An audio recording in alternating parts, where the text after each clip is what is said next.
Avant de commencer à aborder le logiciel en tant que tel, intéressons-nous à ce à quoi il traite.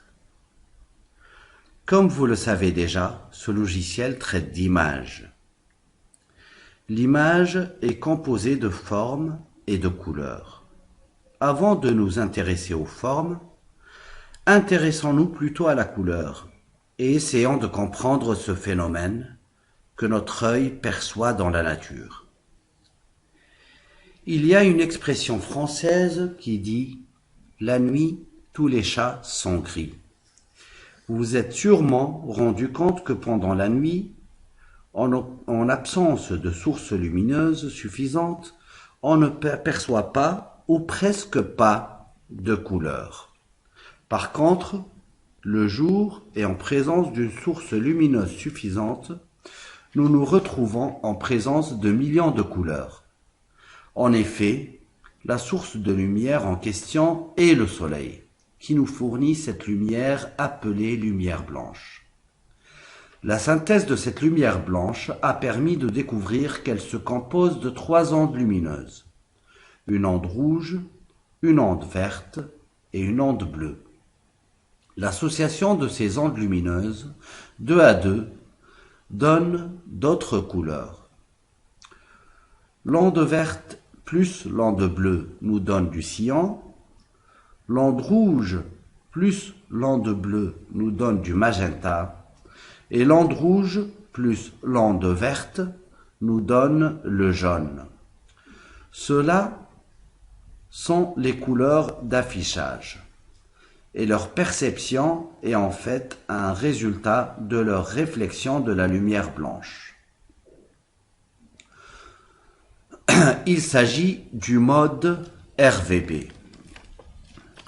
Donc, on peut deviner que les couleurs primaires de ce mode sont le rouge, le vert et le bleu, et que les couleurs secondaires de ce mode sont le cyan, le magenta et le jaune.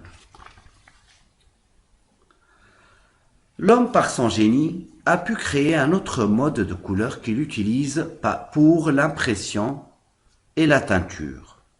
Ce mode est appelé CMJN. Il se base sur 3 couleurs primaires en plus du noir. C correspond au cyan, M correspond à magenta, J correspond à jaune et N, comme vous l'avez déjà deviné, correspond au noir.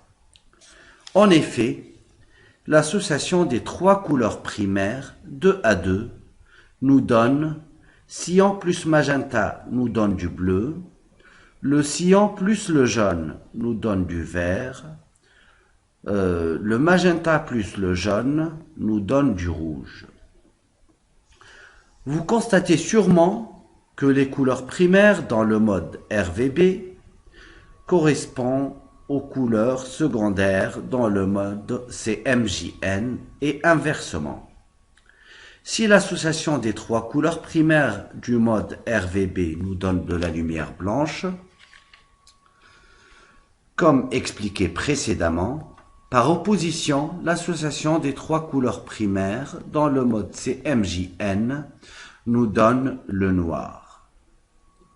Pour le mode RVB, on parle d'une synthèse associative, c'est-à-dire que l'association des 3 couleurs primaires nous donne de la lumière, et pour le mode CMJN, on parle d'une synthèse soustractive, c'est-à-dire l'association des 3 couleurs primaires dans ce mode nous soustrait de la lumière.